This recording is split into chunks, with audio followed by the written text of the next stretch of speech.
Fuck off. We kind of covered that when we were talking about the reunion, the high school reunion. Aye.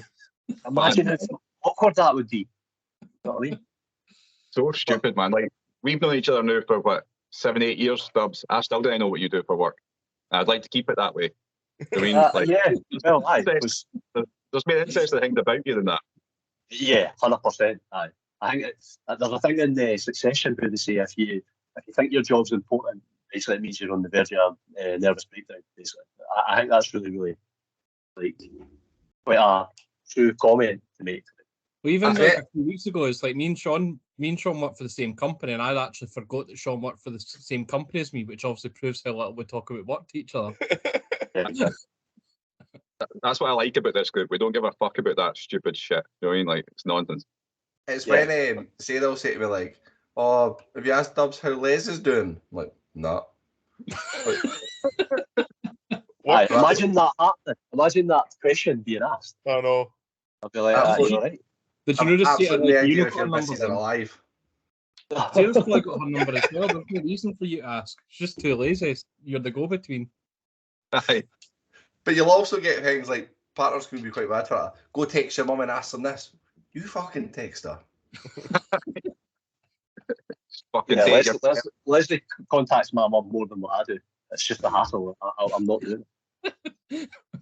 The other day, what you're saying, Kyle, is like Dubs tells Leslie to get in touch with people on his behalf.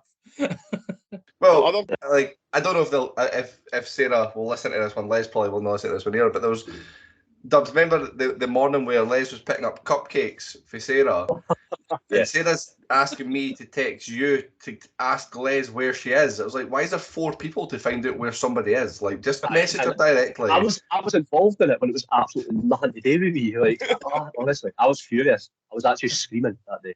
Was that maybe afternoon to us to watch the football, Dubs, and you're telling me about it? You were going on a rant about it. Well, nothing new there, but I was raging. I was fuming. But what bugged me about it the most is I don't like when people, like Leslie had said that she wanted these, and then she had kind of like left Sarah hanging. But that bugged me, and I don't. It's not just about her. I hate unreliability. You know what I mean? I like structure. That's the word I'm looking for. Well, you're fucked coming in here and doing podcasts. Well, not apart from the podcast. There doesn't need to be any structure in this. Well, yeah. Well, considering we've started this late and we've already started wrapping it on for a few minutes whilst we're recording, I might cut that part out. I might just cut the music in here.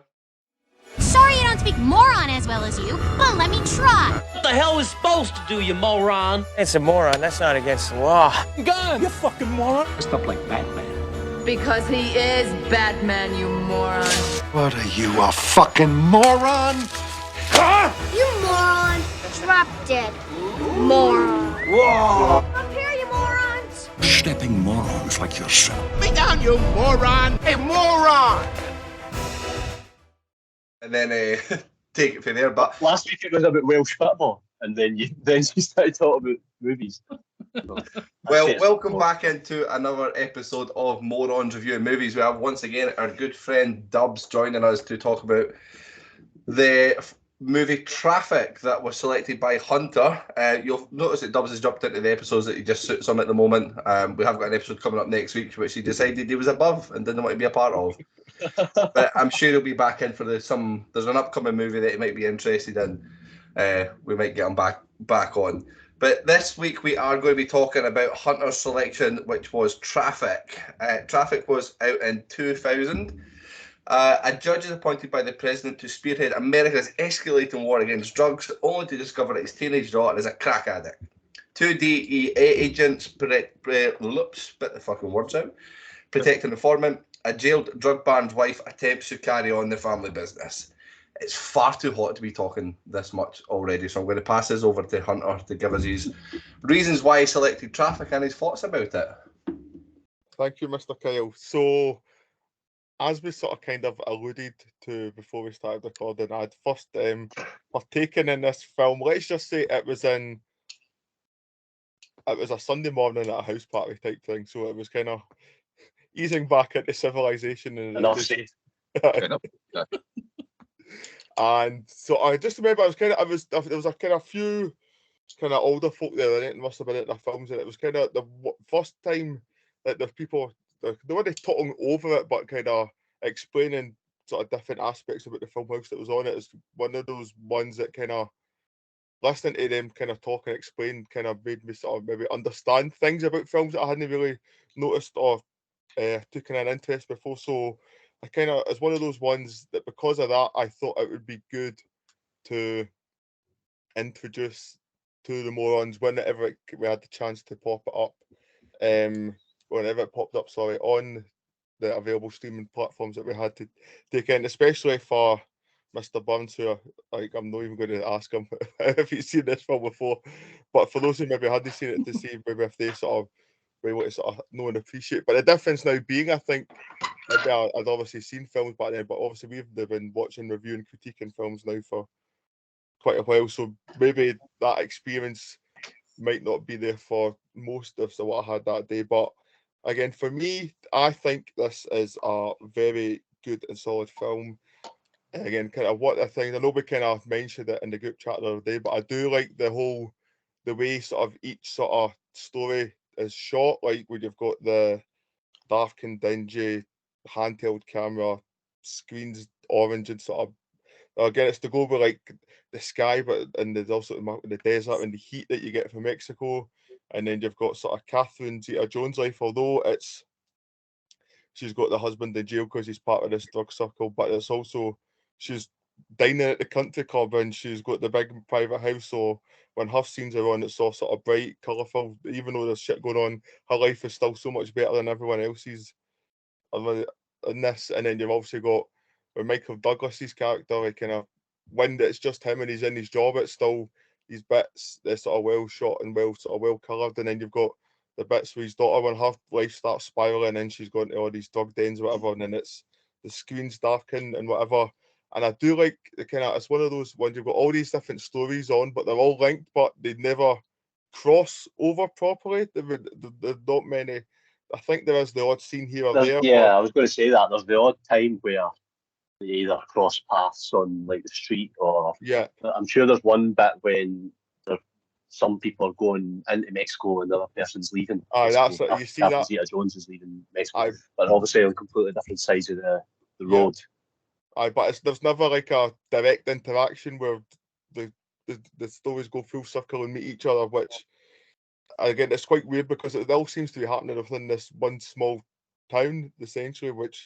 But even then, it's like it's set in Ohio, I believe, and they've just jumped in the car and diving to Mexico. I mean, that's a fair jaunt. I didn't even know it was set in Ohio. Was that mentioned though? I'm sure it was. Unless it was, sorry, tell I got confused from my trivia. I think it maybe is LA, but it's filmed in Ohio. I think that's what it is. El Paso was mentioned, and that's in Texas, obviously. Well, I don't know what you thought about it, but the scenes obviously with Benicio del Toro and stuff. I was getting like big Breaking Bad vibes with that. I felt that as well. The way that they filmed it and the filter almost that they used, like I really felt like kind of No Country as well. I was really, I don't know if that had anything to do with the way that obviously they did Breaking Bad and stuff like that, but it was really straight away. In fact, Les was watching the first couple of scenes with me. She said that straight away as well. It was pretty cool.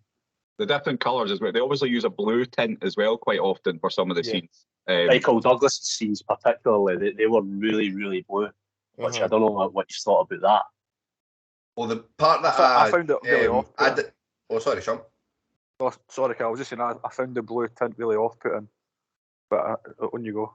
I was just going to say, you jumped out of YouTube, did a little bit of research, and the part that I said that the blue was to represent like the coldness of Washington and the environment that he's in and how it's so cutthroat and cold and horrible. But also his relationship with his wife to an extent, but particularly his daughter as well, is pretty cold in the beginning. Yes. And whether they're alluding to that being the reason that she goes down the path that she goes down, I don't know. It's an interesting point. But it's so blue, you know what I mean?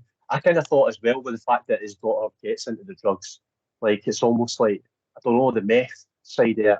That's what I was going to ask, like the drugs that she's doing. What actually was that? What would you call that? Crack cocaine. So I think what they did, that scene where she first tries it, I think what they're doing essentially is taking powdered cocaine and you wash it back to crack cocaine. Dason, the wee guy that was in that 70s show. Aye. She's coming in Towway at the start. Like, that's what he calls it. Aye. Aye. It's just, I don't know, that's an American thing more than here, is it? I'm not sure. Definitely American. Well, not that any of us in here know what these drugs are, how they work, or what happens with them if you were to ever partake in that activity, just to put that out there, guys. I've just watched a lot of TV shows in America that are based around drugs, primarily. Yeah, a couple of you seem to know how things work very quickly there. Just hours of research. I think it's mentioned in the Get Rich or Die Trying, the 50 Cent film. Like, that's where I've seen it. Well learned from Breaking Bad. Yeah. But it is a good point. Like, it's got that Mexican drug feel that's probably been copied quite a bit since, like the orange. Even the El Paso stuff as well. I mean, that's Breaking Bad as well. That's kind of where like the DEA kind of set up shop to try and take on the cartel. So that was what was making me think that it was quite close to the border. I don't know where Ohio is, of course, but Ohio's like Midwest, like up near Chicago and that. But I think I've got misread from my trivia. I think it was filmed up there because the downtown neighbourhoods were a lot more dingy up there than what they were. Yeah. So it'd be more realistic for the. I mean, Ohio, that's the sort of places we get like, with who goes and does documentaries because everyone's addicted to opioids and that. That's sort of all that. Yeah, it's basically done a documentary about every type of drug and like the place that is most like common. Yeah, and he's like talked about it. Aye. This is very much leading into the. It's good because has any of you ever seen a documentary called The House I Live In? It's very much up your street, Dubs. It's the guy that made The Wire that made this documentary. There's big Wire vibes in this movie as well. Yes. I don't know how many of have watched a lot of The Wire, but the stuff like the surveillance Don Cheadle is doing, not so much the. I mean, this was Mexican element. This sort of it was just after The Wire was at 90. It must have came around about the same time, 99 2000, was it? I'm not sure, man. I can't remember when The Wire started, when they started filming it. 2002 for The Wire. No, not so much even so much the surveillance, but the kind of lengths that they go to what's the word? The kind of surveillance that like the bit with Don Cheadle way at the end where he picks a fight with the drug dealer guy that gets off. He picks a fight in his house just so he can slip a bug under his table. That sort of stuff is rife in The Wire. The lengths that they go in, and obviously the guy, the mole guy that they get at the end that ultimately gets murdered. Obviously he's saying like Don Cheadle, all this is futile, all this stuff that you're doing is completely pointless. A lot of that goes through The Wire as well. The fact that it's all part of a bigger thing, but ultimately it doesn't ever get anywhere, and they always get off with it, the criminals, because they can afford the best legal help and stuff like that. So that kind of vibe was right through it, I thought. Like, I'm going to maybe be a bit. I feel like I'm going to be the one that's the outlier here, right? But I really did not enjoy this film. Like there was bits that I appreciated about it, but I just felt like there was no real cohesive story or any characters for me to like, or I don't know. I think it would be a good TV series. Like, to me, I think if they'd done like, wasn't it though? Wasn't it a TV series? It was. It was based. As a British TV series from the late 80s. This was actually based on. That makes sense then, because I didn't know that until you just told me. So when I watched it, I just thought, oh, this feels like they've taken 2 seasons of what could be a good TV show and decided to smash it into a film. And it's a lot to cram into a movie. Like I mean, it's 2.5 hours, which nowadays is pretty average, but it is a lot to cram in. And I know what you were saying about the lack of story and stuff like that. There's really not that much dialogue either. I don't feel like. You think we watched like True Romance, like the dialogue in that is just it's a wash with like lines that you're going to remember and stuff like that. This film, I didn't think it had much of that at all. Like the laugh out loud moments are more visual and they're few and far between, but it's more visual, no about what they say or anything like that. Like a lot of it really bored me, and I think it bored me because I think they were just trying to give you the bare minimum of each story so you could sort of understand what was going on. I thought Benicio del Toro was just cool as fuck as he always is, though. Like I enjoyed seeing him on screen. They're just He's brilliant, eh? Like, there's just something about his face he's just cool. He's strange looking. He's ugly and handsome at the same time. And yeah, what I put in my notes, like he's so like, it's like he's uncomfortable in his own skin. Do you know what I mean? Like, the way he just improves and stuff like that. The scene where obviously he propositions the hitman in the bar. Yeah. Like, obviously, just the way he approaches the bar and stuff like that. Like he's fucking. It's like acting with an acting. You've got it down to a T, and just everything that he does, and just the way that he puts the cigarette packet on the bar and stuff like that, with the condom facing the other way, and it's just tremendous in this movie. That's what you took notes of, that one scene to practice. Say again? So that's what Dubs took the notes of, that one scene. You can rehearse that one. I could imagine Dubs being a guy that wears his cigarettes and his tight t-shirt. Like, I do like to go about like that, and then again, just like with my sleeves rolled up a wee bit. I don't know why, because I'm not going to show off or anything. But 2 big bits of spaghetti hanging at the bottom. Yeah, pretty much. I can't have my arms out because I'm too hairy. I'm like a fucking ape. So like my upper arms are. In fact, I'll show you. You want to be shocked by something? This is good for a podcast, eh? Let me show you, man. Let you show myself. I can imagine it. Just take your top off. Just understand what's going on. But most folks' arm hair gets thinner as it goes up, right? Yeah. Oh, Michael. That's the opposite. It's like downy hair. That's what they would call that. You are a throwback. You're like the missing link almost. Like people that have less hair, and I'm sort of devolved. Like, yeah, Mike, Kyle, you put up that picture of yourself like when you were like 15. You've got more chest hair then than what I've got now. Full on chest hair already, but yeah, I fall into that same category as Daniel. Hairy upper arms, look like big fucking curly pubes all over the place. Keeping on track with movie wise, let's bring Sean in. Sean's an avid Breaking Bad fan, so this might be up his street. Can you take your top off, Daniel? You see your chest here? We're all going for this. That is unbelievable. See, it looks more normal than his arms. His arms is what's really strange. But it's still, I've never seen hair like that in a human before. It's incredible. Oh, is this his arse? Oh my god. That's not that bad. Fuck, man. I don't think. Sean, describe what you're saying to the people that are listening. See, like, that the wee boy for Jumanji. When he turns into a monkey. Aye, that's what it's reminding me of. The drain in your bath must just need unclogged like every fucking time you go for a walk. Yeah, you have to do that thing where you take the plug hole out and you have all the hair. Oh my god, man! Fucking hell, man! That's a full-time job in itself. That. I used to get rid of it all. Like, I've had my back waxed a couple of times.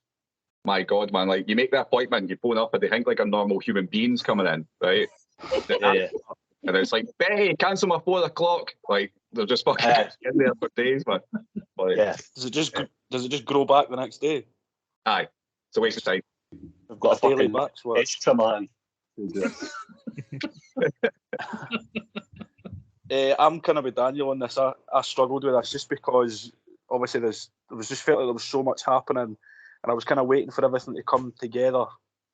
The kind of more it went into the film, and it didn't really. I wasn't a fan of the kind of dark blue tint, even the kind of like the very, very yellowy orange tint for the cartel scenes.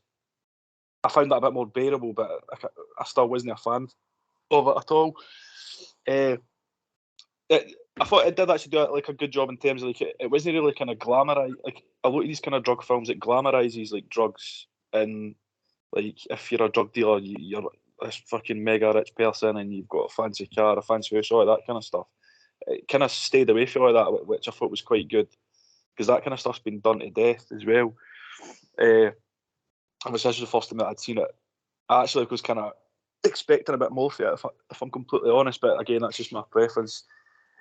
I'm very, very easily lost in films like this where there is so much happening, and again, that's probably a detriment to me. That's just my fault. I'm pretty sure that maybe Hunter, Burns and Dubs would have enjoyed this, but this wasn't really my cup of tea at all.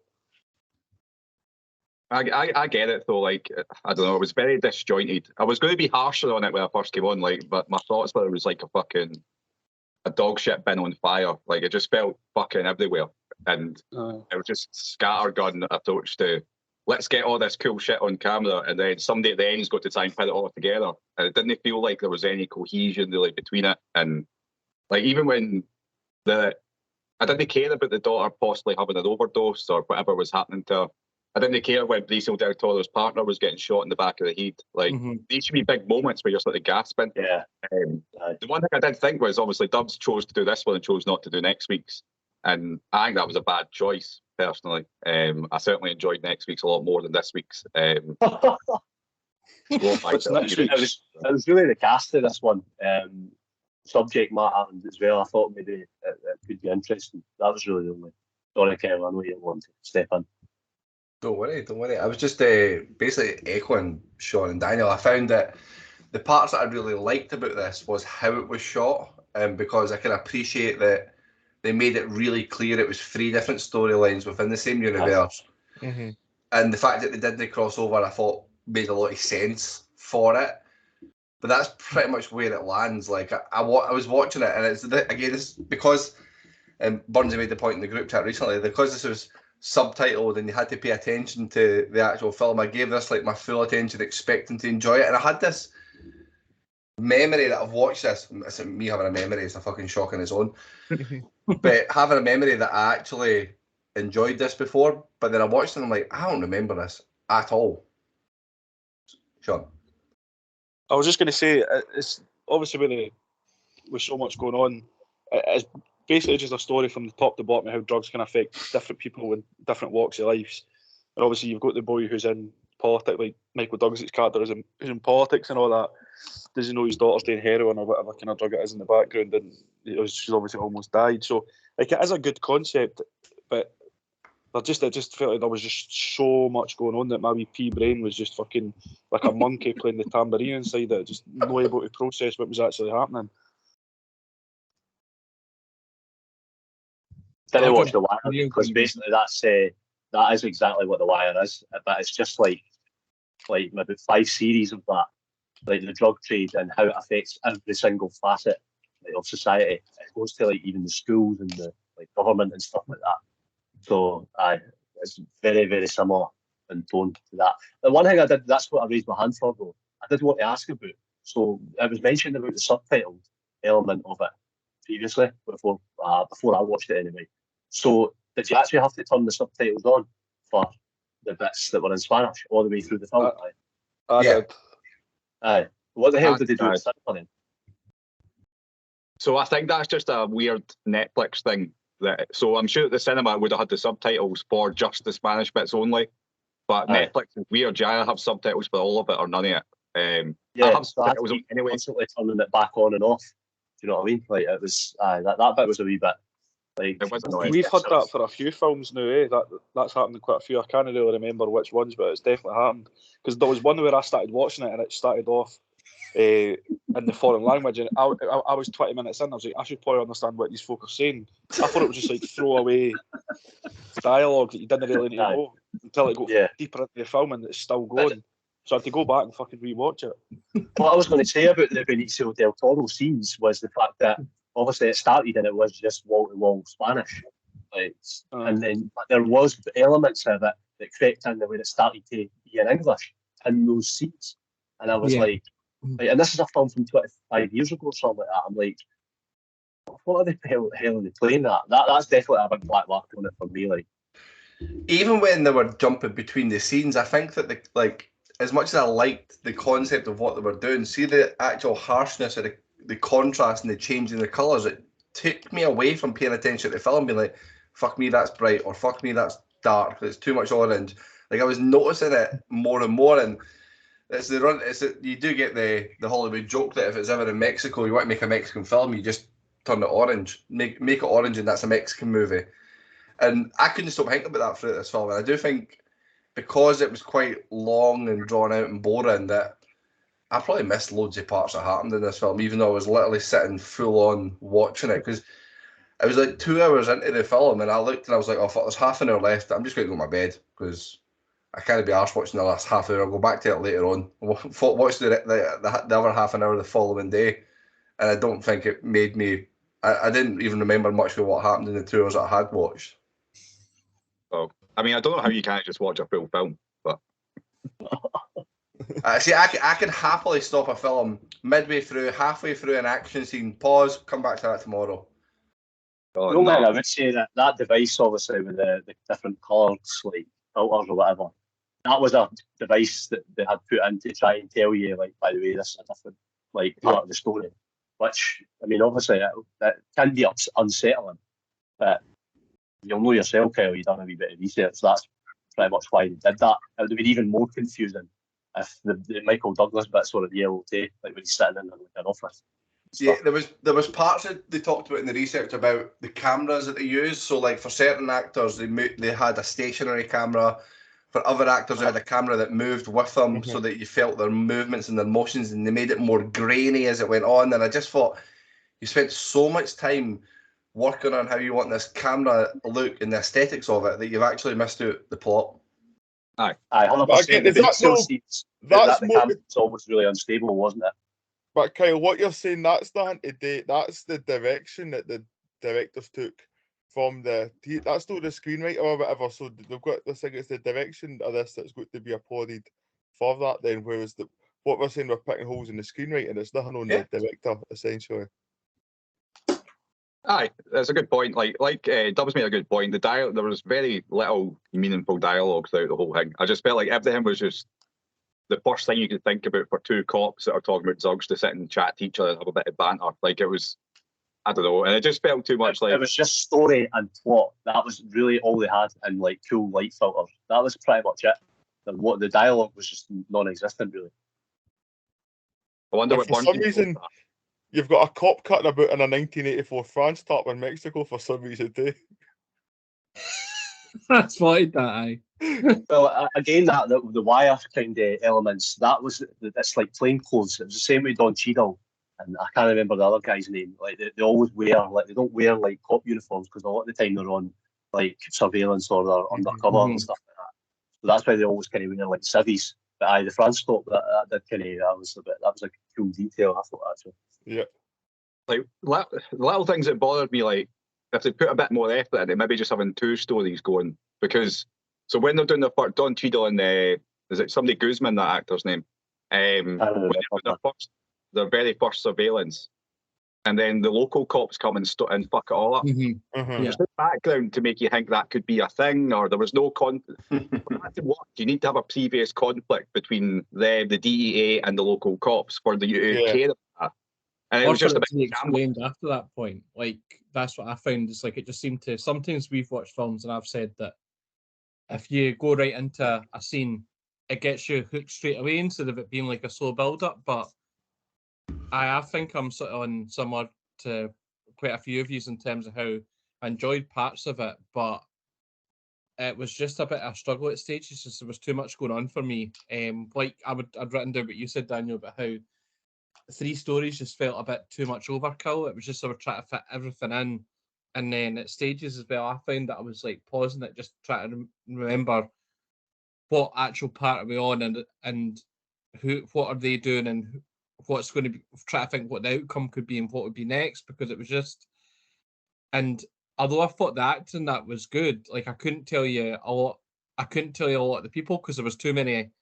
There was too big a cast for me to really get in depth of any of the parts as well. And it kept me intrigued and interested to see how it was all going to play out. The other thing I was thinking was that the ending where like they put the listening bug into under the table, was that just to show? Do you think to just show that it's not over in terms of they're still going to try and catch them? Yeah, absolutely. Or I was going to say, was the thing that maybe they were going to lead into like a sequel, or do you think that was never the plan? I don't know. No, I just think obviously that his partner had been killed, and I think obviously Don Cheadle was just trying to get his own back on this guy. But, I mean, ultimately, like had been mentioned previously, it's probably going to be futile. It's not going to lead to fuck all. But it was just kind of showing Don Cheadle's like dedication to the cause and stuff. And like I say, I don't really think it probably would have led to anything. There's nobody up for a second movie just based on that one listening device.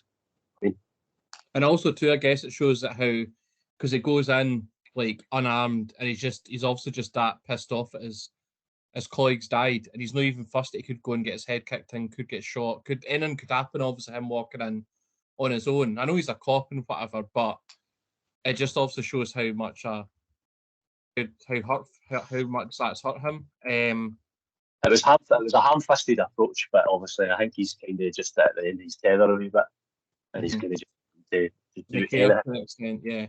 Probably similar to the boy that was the guy. I don't know the guy or the actor's name, but similar to the guy in Mexico as well, I guess, when he's just like, although he's obviously given information to try and catch them, he's obviously decided at that point, right, I know things could happen to me, but I can't live with myself, I can't do this any longer. I think you're spot on with the dialogue. Is like, I think I need a film which has got dialogue in it instead of just very little, to try and even just explain parts of it to me a bit more as well, because that's what I'm saying about having to pause it sometimes to try and like remember what was going on and what stages each was at. And although I did like, I thought the bit about the daughter having the drug problem, I thought that was well done in terms of the film, but could have probably like not had that in the film to try and give a bit more time to the other two parts, because it didn't really link it to places for me. I think what they were aiming at, I don't know if anybody else picked up on this, but it was almost like it was a commentary on this sort of war on drugs, which obviously Michael Douglas is trying to spearhead whilst neglecting his own daughter. And obviously she's getting in like really deep with that side of it. And I thought a couple of times they made sort of references. There was a point where Michael Douglas went to like a meet and greet with like the kind of greater good when he had just been given the job with the kind of drugs czar. Yeah. And obviously they were all throwing ideas at him left, right, and centre. And then the next thing he's like, "I get me a scotch and soda," and they were kind of making it as if that was his drug. Then when him and his wife have a fallout, obviously she kind of has a go on the amount that he drinks too. Like she says, you have 3 drinks a night, and he's like, "That's one." I think he said as well, has it even before it comes in the house. Really making a point about that obviously that was his drug of choice. Yeah, he's meant to be this guy that's taking on the drug trade and stuff. And that's exactly what I was about to put my hand up to say that, because they make it very clear that is a drug as well. It's just a drug that you didn't have to jump through hoops to get. And to your point about them doing a good job with the daughter and the contrast, and Michael Douglas sort of being a closet alcoholic and all that, I think although Benicio del Toro was the best thing about this, if you ditch the whole Mexico bit and you have the contrast between him and trying to fight the war on drugs and his daughter taking drugs, and you spend more time developing that, I think it would have been better, because you don't really see the daughter spiral. The very first scene you see her in, she's taking drugs. Yeah, absolutely. So I think for that to work, you need to go on the journey and see her get to where she is. But the very first fucking scene, they're all taking all sorts of drugs, and you can tell that this has been written by a rich white guy.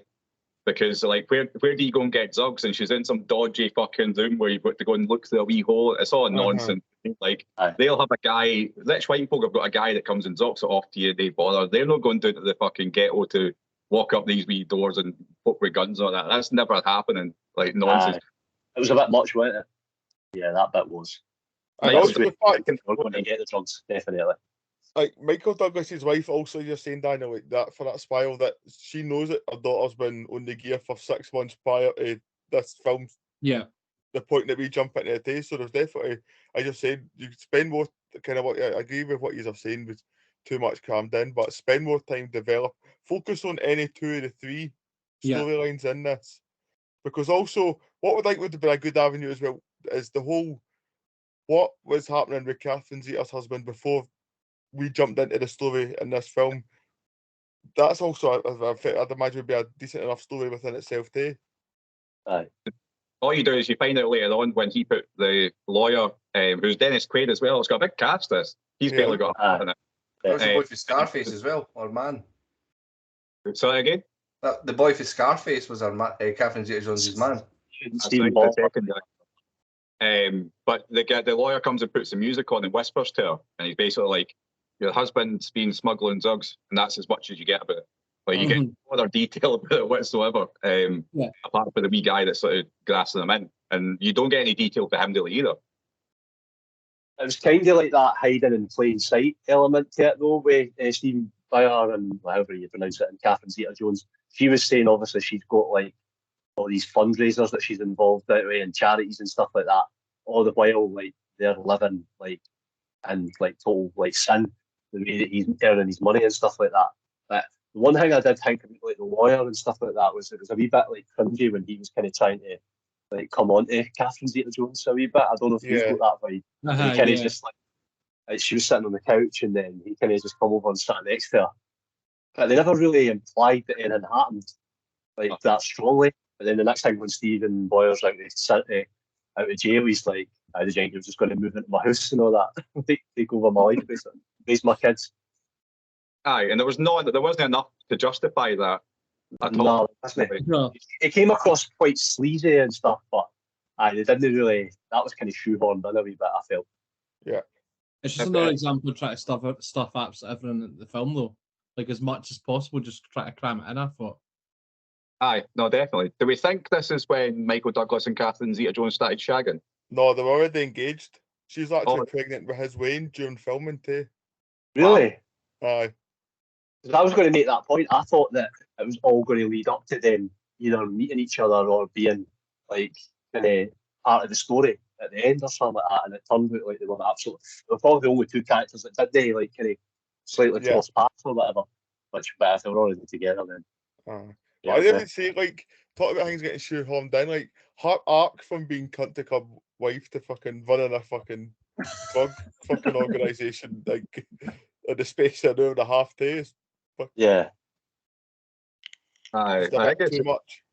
It's just weak. It's quite a weak movie, I think. Like I can see what they're trying to do, but I'm astonished they've got the cast they've got to come on board with this, because I can imagine sitting reading the script if you're an actor going, what is there in this? But it stinks of the year 2000 and like the late 90s, that transition between the 90s and the 90s. Like it was very much one of those types of films. And it's a lot of style over substance, and it doesn't really have any substance. We've seen that quite a few times with some films on the podcast over the years. But I didn't even feel like I had that much style about it either. It was, I don't know. I sat there for the whole time not enjoying myself even one bit. Like I'm going to probably score this pretty low.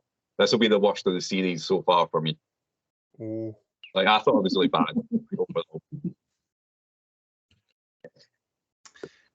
want to by that, but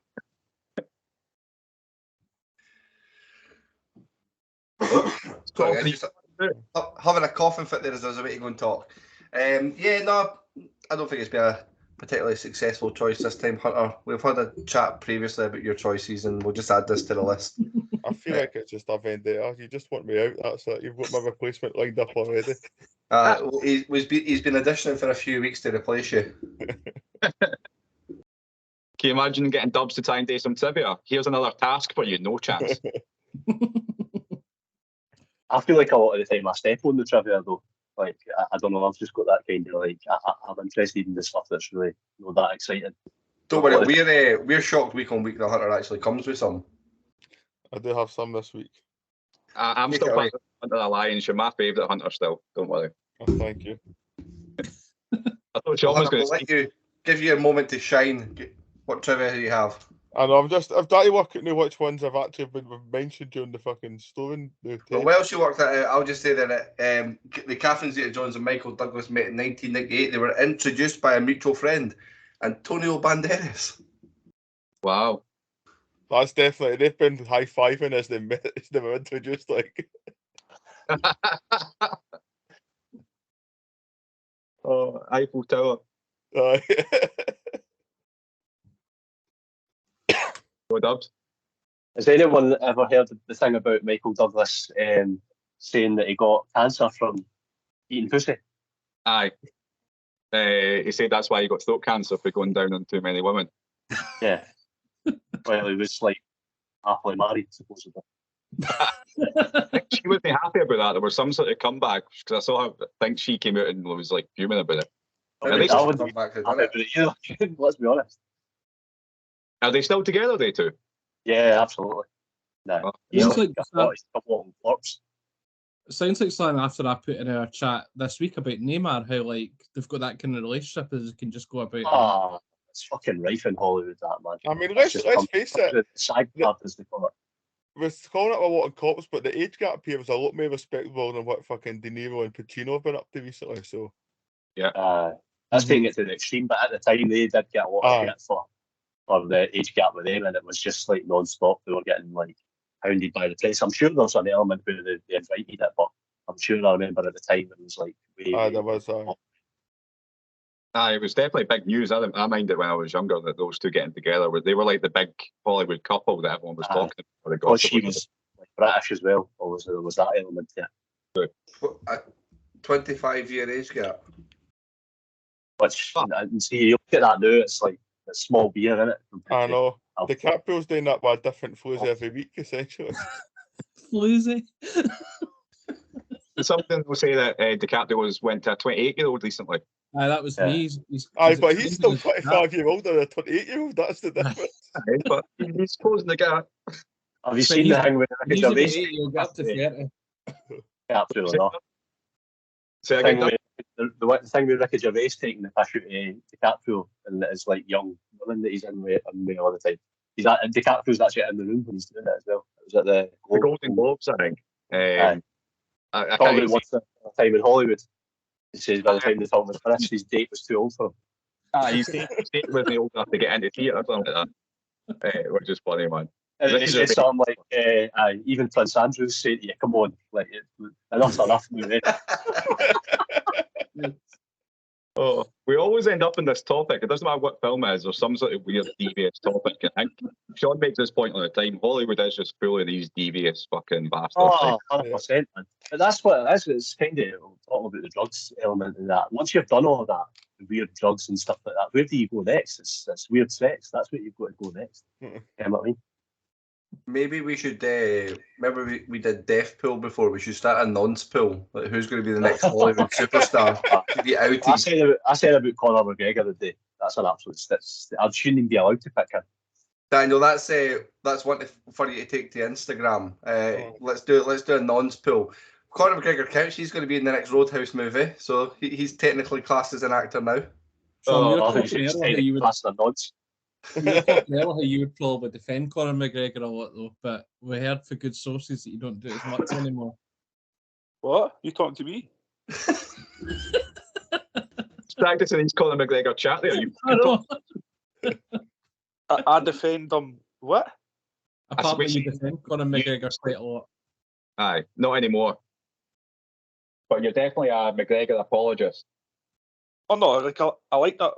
I liked him as a fighter when he was fighting, and I like the theatrics that came with that.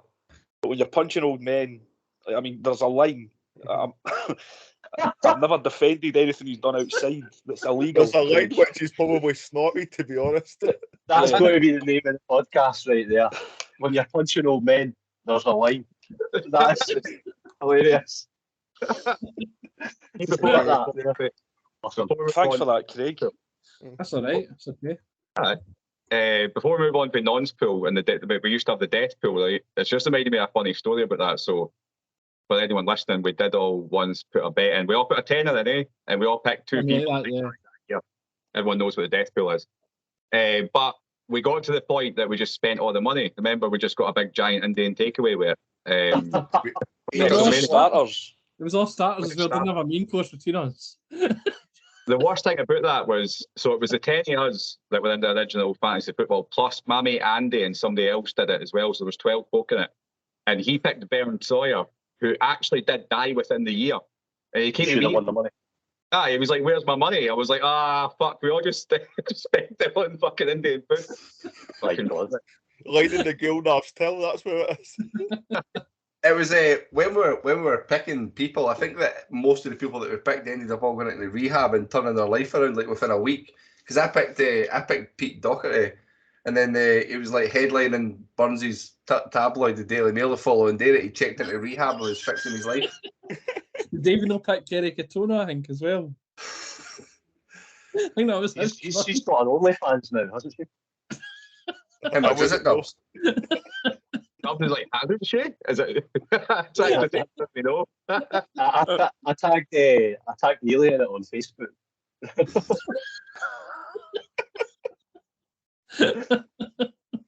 Awesome. I think we should move on to some trivia. Yes, quickly, yes. Right, so firstly, so this will be touching on the comment that Daniel made earlier about rich white boys writing the screenplay.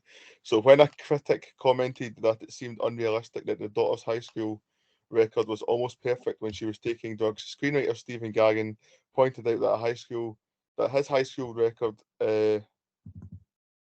in the movie was his, and that he had been abusing drugs at the time.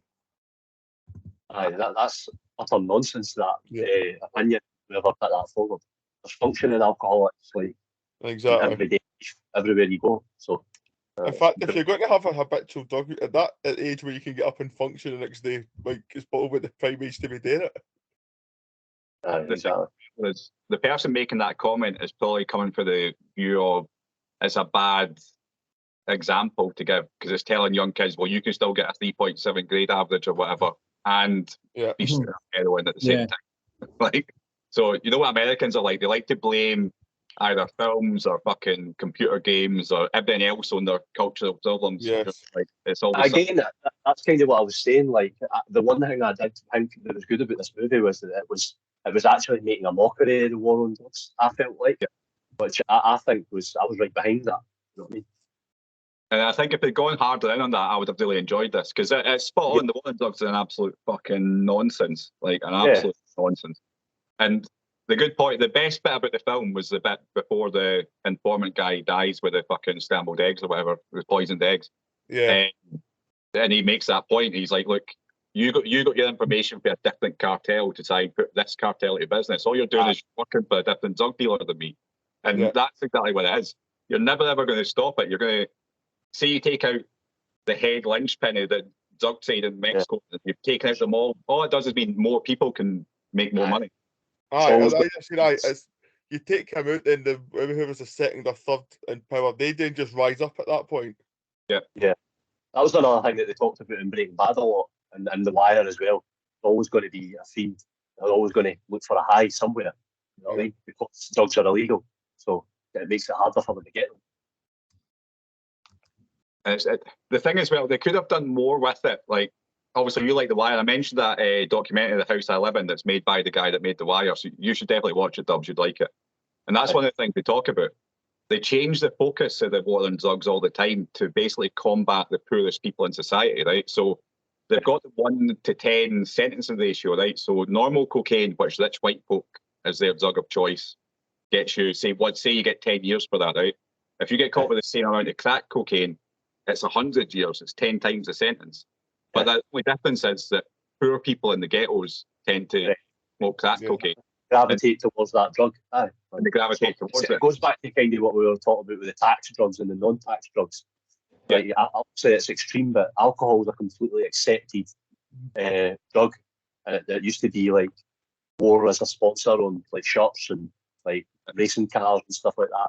Whereas there's no benefit to it whatsoever. Like zero benefit to alcohol. And that's exactly it, because you can make money from it. And that white folk like to have a wee glass of wine at night, but rich white folk don't like to smoke fucking crack. And then they moved on later with you mentioned Breaking Bad. Later on, the drug of choice was meth that they wanted to crack down on because it was poor people that smoked meth. You didn't get any fucking rich folk in Hollywood smoking meth. So I mean, they just sort of focus on the lower people in society, and then the acceptable drugs are just what they are. Do you know what I mean? Because everyone knows that cocaine's fucking rife everywhere amongst white culture all over the world. Right? In every industry. Aye. You see it now, like especially in Scotland, that if you go on a night out, like say an office party or whatever, half the folk there are in and out that toilet fucking taking drugs, including the bosses. I almost just said something I really shouldn't have about a fucking well-known Scottish businessman there. But a well-known Scottish businessman that's been in loads of papers talking about loads of stuff. I witnessed him come out the toilet with cocaine still under his nose, and a guy going, "Here, mate, wipe it off." His name will remain. I'll tell you his name offline. But it's just that's us finished, guys.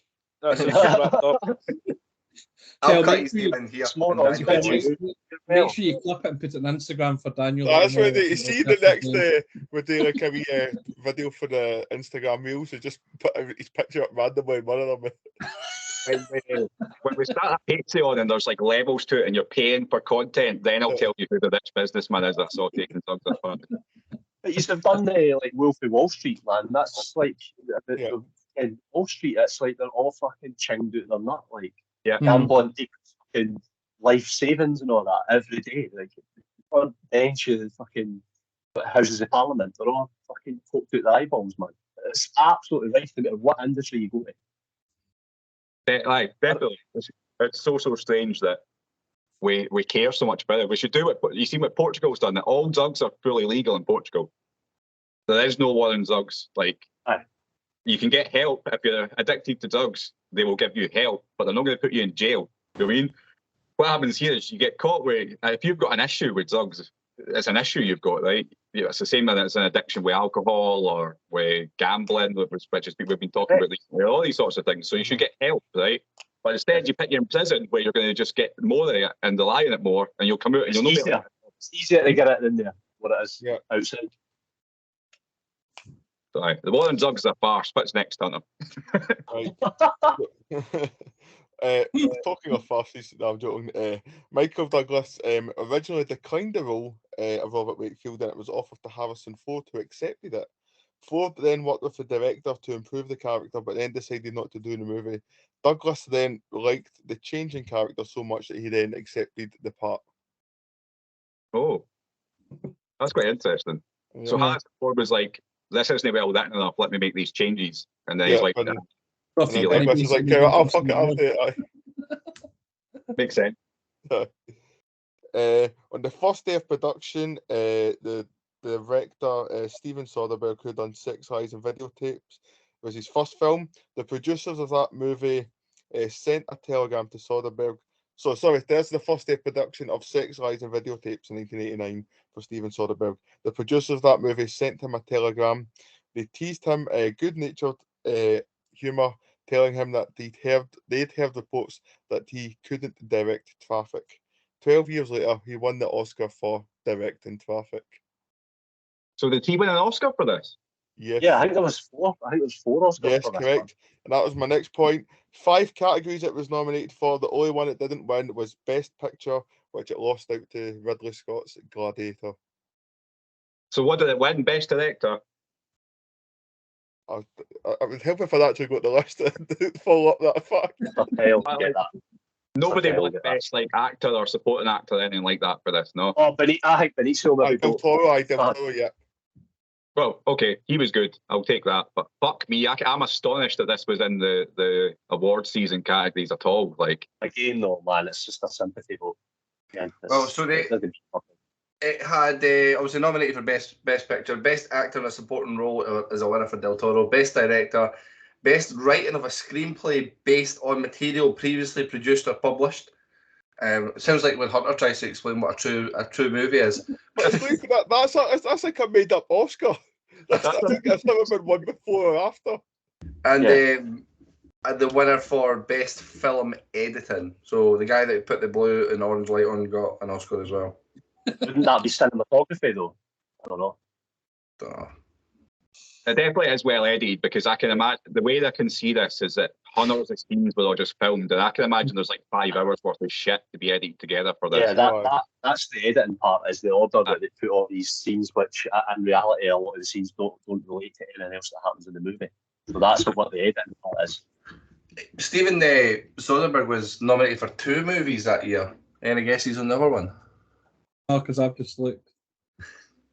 Bonzi, please just say the answer because it'd be amazing if you just pulled the name out of the hat there. Yeah.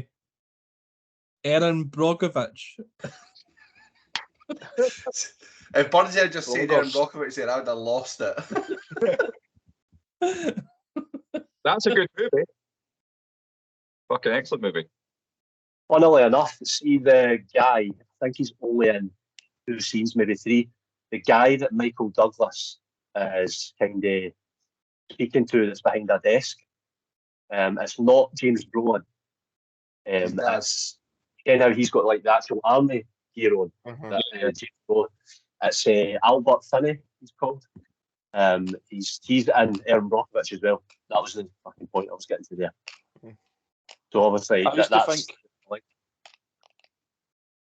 There you go, Sean. Sorry, Dubs. I was just going to say, I used to think that Julia Roberts' real name was Erin Brockovich for years and years and years.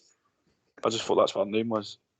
What? So do you think it was like a being John Malkovich type film where she was like playing herself in a movie? No, I just thought that she was. I thought her real name was Erin Brockovich. Wow. It's very self-indulgent. I've been cutting about a poster with her own name on it. on similar sort of lines, Leslie likes to bring this up all the time. But see, when I was wee, I know what you're going to say here. Is that the reason why I thought this? That's what came in my mind. Yeah, I thought, Jerry Adams, the guy that's like leader of Sinn Féin. I thought his name was Sinn Féin. So did I. Did you really? Growing up, you would always hear Sinn Féin, and then his face was on the telly. It would be on the telly, and it would say Sinn Féin in big letters, and then it would maybe have Jerry Adams in parentheses below it. So I always used to think that his name was Sinn Féin, like, all the time. And every time he comes on the telly now, because he's still in, like, I'm sure he's still in politics in a big way. And Leslie rips me for it solid all the time. No, I was the same as you. I was in that same idiot camp like when I was a wee boy. I thought because you don't because back you can call it stupidity when you're like 6. Like, I was a wee boy. That's funny. Well, Hunter, if that brings us to the end of the trivia, I think it's a good point for us to now go and score this movie. Hunter, we welcome you first, though. You picked it. Spoke highly of it. Comfortable feeling this has got to be the highest, but you know what? I'm not bothered. I can understand and take on the criticism that the movie has received as well. I'll be giving it a 3.5. 3.5 for Hunter. Let's see if the Dunter Alliance is even close this week. Daniel. Oh, I hate when I'm going against Hunter because I like when me and him are aligned. But no, I really hated this. I thought it was shit. A 1.25, I'm giving it. Dubs? I'm actually going to outscore H with this movie, believe it or not. I haven't really done like my own view of this film. I've kind of just commented on everybody else's again. But I actually thought it was, for what it was, I enjoyed it.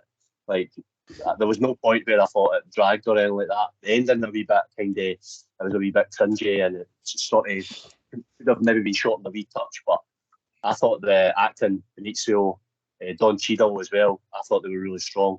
Michael Douglas, I think most of the things I see him in, I always think he's pretty good. Obviously, there wasn't a lot of dialogue, which is one of the things I looked for in a movie.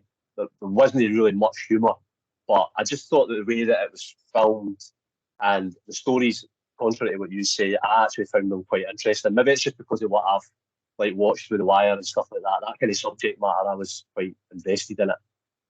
So I've got 3.75, so I'm just going to keep with that. It's still only like a 7.5 out of 10, so it's no like rave reviews. You know what I mean? It's still way nowhere near one of my favourite movies or anything like that. But I would watch it again, and after I watched it, I felt like I enjoyed it. So 3.75. 3.75 from Paul. Craig? 2 for me. 2 for you, but I'm going to be slightly less than you, Craig. I'm going to go 1.75.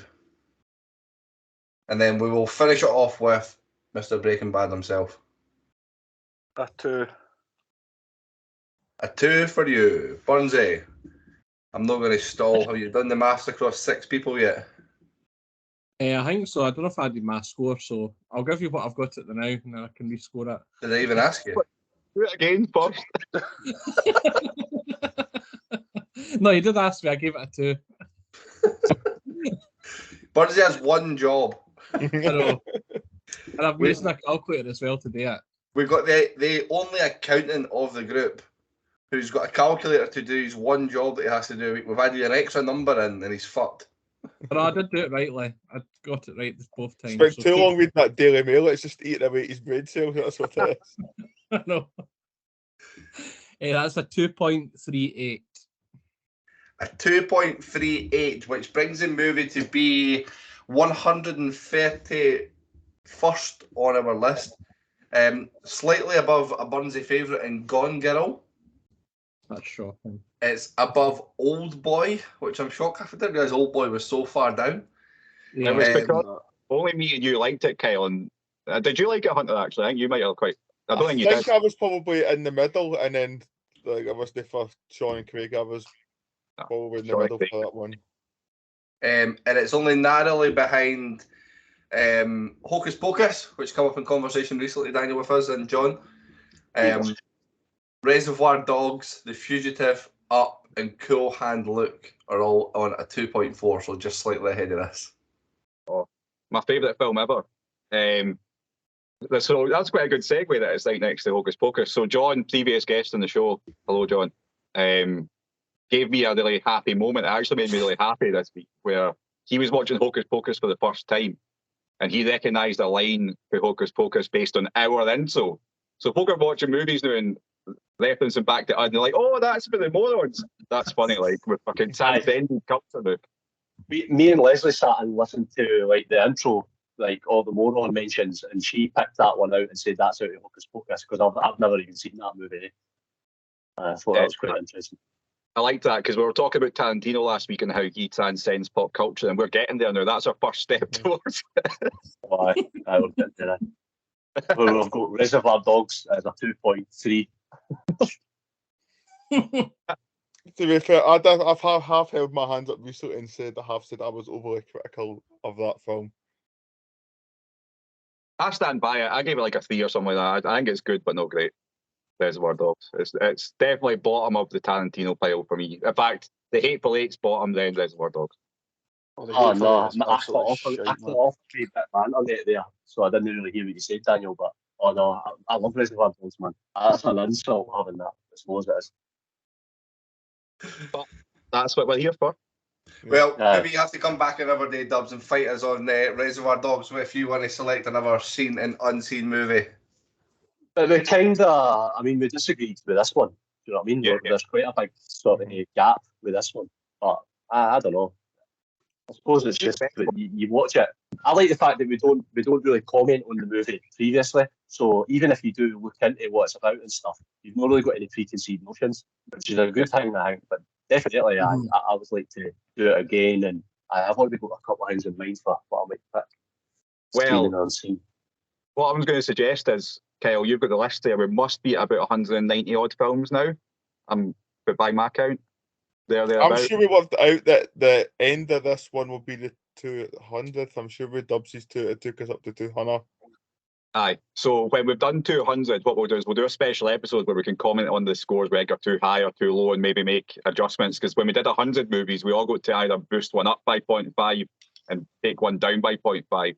So I think that'd be quite good. That was one of our most listened to episodes as well. So we'll do a wee 200 special. Sounds like a plan. Well, so guys, it does bring us to the end of this podcast. It's been a really good one, actually. It's been interesting that I feel like we've not spoke too much about the movie, but we have at the same time. Good contrast in scores as well. I love it when we've got a little bit of difference between us. But thank you very much for listening. If you did enjoy our episode this week, please have a listen to previous ones, download, share it with some friends, and give us a good review on Spotify or Apple. That would go a long way. But thank you very much, guys. Have a good night, and as Morons bid you farewell. See you later. Bye-bye. I do appreciate the fact that you guys waved to the camera to say bye to people. I'll do that to get my motivation. I was doing it to you guys, no one else. Sorry I don't speak moron as well as you, but let me try. What the hell is supposed to do, you moron? It's a moron. That's not against the law. Gun, you fucking moron. Stuff like Batman. Because he is Batman, you moron. What are you, a fucking moron? Huh? You moron. Drop dead. Moron. Whoa! Up here, you morons. Stepping morons like yourself. Me down, you moron. Hey, moron. Bid you farewell and good luck, morons. Bye.